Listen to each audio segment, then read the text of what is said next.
Hello dear students, नवांकुर के डिजी lessons में आप सभी का स्वागत है।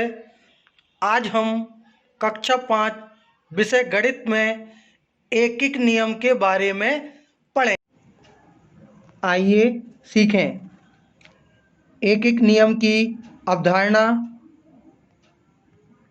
एक वस्तु की कीमत ज्ञात होने पर अनेक वस्तुओं की कीमत ज्ञात करना।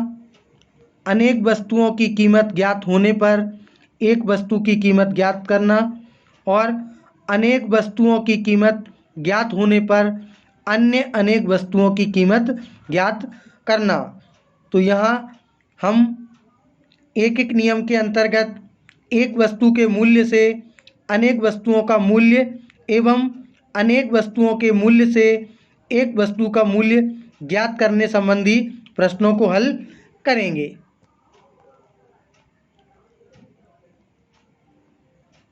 जैसा कि पहला क्वेश्चन एक वस्तु की कीमत ज्ञात होने पर अनेक वस्तुओं की कीमत ज्ञात करने से संबंधित है। यहाँ हमें एक पेन का मूल्य 5 रुपये है तो 10 पेनों का मूल्य क्या होगा। यहाँ हमें एक पेन का मूल्य दिया हुआ है और 10 पेनों का मूल्य हमें पता करना है। जब भी हमें एक का देके ज़्यादा के बारे में पूछते हैं तो हम ऐसे प्रश्नों को हल करने के लिए गुणा करते हैं। यहाँ चूँकि एक पेन का मूल्य बराबर 5 रुपये, इसलिए 10 पेनों का मूल्य बराबर 5 गुणा 10 बराबर 50 रुपये। अगला क्वेश्चन है एक कमीज के लिए 2.5 मीटर कपड़े की आवश्यकता होती है तो 6 कमीज बनाने के लिए कितना कपड़ा चाहिए। यहाँ हमें एक कमीज के लिए जितने कपड़े की आवश्यकता है वो दिया हुआ है और हमें 6 कमीज बनाने के लिए कितना कपड़ा चाहिए ये पता करना है। तो यहाँ भी हमें एक कमीज का देके 6 कमीज़ों के बारे में पूछा गया है, इसलिए हम यहाँ भी गुणा करेंगे। चूँकि एक कमीज के लिए आवश्यक कपड़ा बराबर 2.5 मीटर, इसलिए 6 कमीज़ों के लिए आवश्यक कपड़ा बराबर 2.50 गुणा 6। 6 का गुणा जब हम जीरो में करेंगे तो हमें जीरो मिलेगा। फिर 6 का गुणा जब हम दहाई के अंक 5 में करेंगे तो हमें 6 पंचे 30 मिलेगा। 30 की जीरो और हासिल की 3। अब 6 का गुणा जब हम दहाई के अंक सैकड़े के अंक 2 में करेंगे तो 6 दूनी 12 आएगा और 3 हासिल का जोड़ने पर 15 आएगा और 0.2 अंक बाद लगा हुआ है, इसलिए हम 2 जीरो के बाद दशमलव लगा देंगे।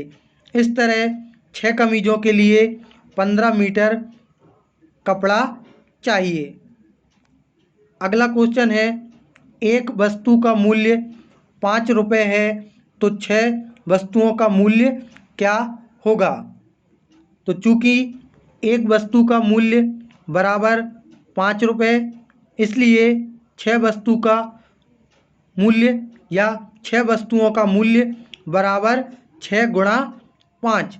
एक वस्तु के मूल्य में हम कुल वस्तुओं की जो संख्या है उसका गुणा करेंगे तो 6 गुणा 5 करने पर 30 आएगा। इस तरह 6 वस्तुओं का मूल्य 30 रुपये होगा। दिए गए उदाहरणों से स्पष्ट है कि एक वस्तु का मूल्य हमें पता था और अधिक वस्तुओं का मूल्य ज्ञात करने के लिए एक वस्तु के मूल्य में वस्तुओं की संख्या से गुणा किया जाता है। ठीक है। अब अगला है अनेक वस्तुओं की कीमत ज्ञात होने पर एक वस्तु की कीमत ज्ञात करना। अब यहाँ हमें 5 पुस्तकों का मूल्य 75 रुपये है, तो एक पुस्तक का मूल्य क्या होगा। यहाँ हमें 5 पुस्तकों का मूल्य दिया गया है और हमसे एक पुस्तक का मूल्य पूछा गया है। यहाँ ज़्यादा का देके एक के बारे में पूछा गया है। जब भी हमें ज़्यादा के बारे में दिया जाता है और एक के बारे में पूछते हैं तो ऐसे प्रश्नों को हल करने के लिए हम भाग करते हैं।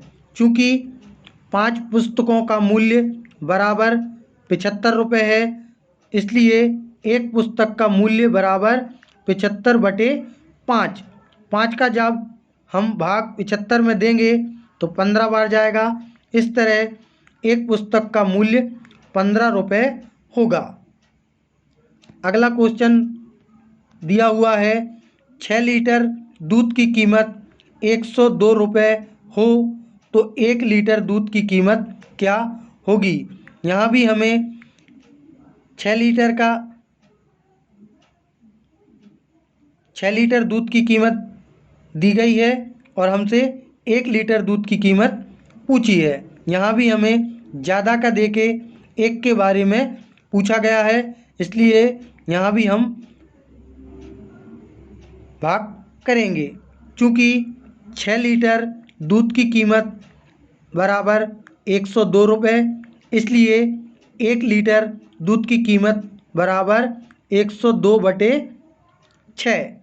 102 में जब हम 6 का भाग देंगे तो 17 बार जाएगा।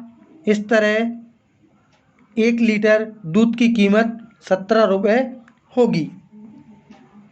अगला क्वेश्चन जो दिया हुआ है 12 बोरों में 900 किलोग्राम चावल आता है तो एक बोरे में कितना चावल आएगा। यहाँ भी हमें 12 बोरों का दिया हुआ है और एक बोरे का पूछा गया है।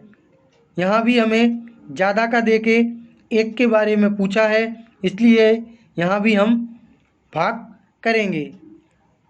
चूँकि 12 बोरे में चावल की मात्रा बराबर 900 किलोग्राम, इसलिए एक बोरे में चावल की मात्रा बराबर 900/12। 900 में जब हम 12 का भाग देंगे तो 75 बार जाएगा। इस तरह एक बोरे में 75 किलोग्राम चावल आएगा। यहाँ दिए गए उदाहरणों से स्पष्ट है कि अनेक वस्तुओं की कीमत ज्ञात होने पर एक वस्तु की कीमत ज्ञात करने के लिए कुल कीमत में वस्तुओं की संख्या से भाग दिया जाता है। अब अगला है अनेक वस्तुओं की कीमत ज्ञात होने पर अनेक वस्तुओं की कीमत ज्ञात करना।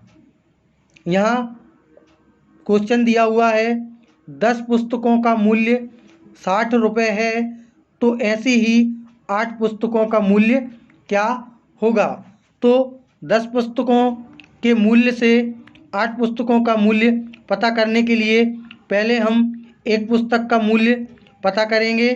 तो 10 पुस्तकों का मूल्य बराबर 60 रुपये, इसलिए एक पुस्तक का मूल्य बराबर 60/10। 60 में 10 का जब हम भाग देंगे तो 6 आएगा। इस तरह एक पुस्तक का मूल्य बराबर 6 रुपये। अब हमें 8 पुस्तकों का मूल्य पता करना है, तो एक पुस्तक के मूल्य में अगर हम 8 का गुणा करें तो हमें 8 पुस्तकों का मूल्य पता चल जाएगा। इस तरह 8 पुस्तकों का मूल्य बराबर 6 गुणा 8। 6 का गुणा जब हम 8 में करेंगे तो 48 आएगा। इस तरह 8 पुस्तकों का मूल्य 48 रुपये होगा। अगला क्वेश्चन है यदि 4 पुस्तकों का मूल्य 16 रुपये है तो 5 वस्तुओं का मूल्य क्या होगा। तो 4 वस्तुओं के मूल्य से पहले हम एक वस्तु का मूल्य पता करेंगे। जब हमें एक वस्तु का मूल्य पता चल जाएगा तो उसमें हम 5 का गुणा कर देंगे जो कि कुल वस्तुओं की संख्या है। इस तरह हमें 5 वस्तुओं का मूल्य पता चल जाएगा। तो जैसा कि क्वेश्चन में दिया हुआ है 4 वस्तुओं का मूल्य बराबर 16 रुपये, इसलिए एक वस्तु का मूल्य पता करने के लिए हमें कुल 4 वस्तुओं की कीमत में वस्तुओं की कुल संख्या जो कि 4 है उसका भाग देना पड़ेगा, तो हमें एक वस्तु का मूल्य पता चल जाएगा। और जब हमें एक वस्तु का मूल्य पता चल जाएगा तो हम उसमें कुल वस्तुओं की संख्या जो कि 5 है उसका गुणा करेंगे तो हमें 5 वस्तुओं का मूल्य पता चल जाएगा।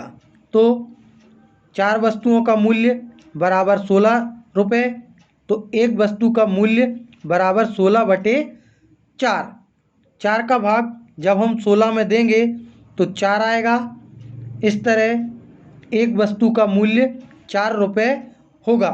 अब हमें 5 वस्तुओं का मूल्य पता करना है, तो हम एक वस्तु की कीमत में कुल वस्तुओं की संख्या का गुणा करेंगे तो हमें 5 वस्तुओं का मूल्य पता चल जाएगा।